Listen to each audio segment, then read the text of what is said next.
This is a fascinating story because this really was a company town, right? It had a mill, and the mill was why people were there, and it closed down, and the town disappeared, and now there's a mining of a different sort going on. Yeah, exactly. The mill shut down in the late 70s and early 80s, and it sort of slowly just kind of went to seed.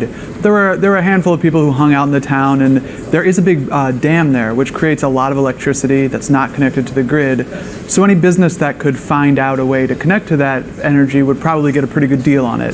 The problem was it was so remote that most other businesses didn't want to set up there until a Bitcoin mine came around and said, hey, we don't have to ship anything out and we're not bringing any workers in, so let's give it a shot. You start your story with an 11th grader named Greg Strebel. Tell us a little bit about him and why he's so important. Yeah, so Greg was just kind of illustrative of the sort of person who was in Ocean Falls at the time. There was a real kind of sense of pride. He writes sort of evocatively about this beautiful town, and there was, he went to school there, and it was a small community, and he was kind of the voice of the town right before it sort of shut down, and he and everyone else pretty much moved away. Mm-hmm. I want to ask you, as you note, it was the available electricity and probably the cheap real estate that made this make sense. That electricity is being used by the 100 people that live here, but also a couple of nearby towns, as I understood it from your story. Is there a danger, because these Bitcoin miners, of course, suck up energy, is there a danger that it becomes contentious if it's taking more energy than the local communities would like?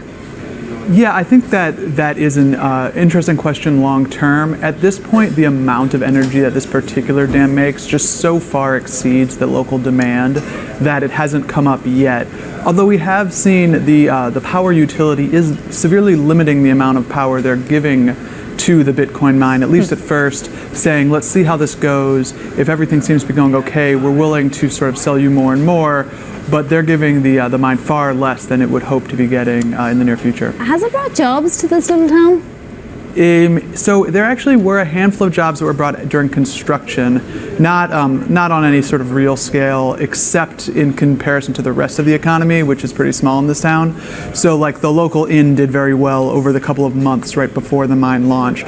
But actually, ironically, now that it's launched and they don't need to continue to build things, that economic effect has pretty much gone away.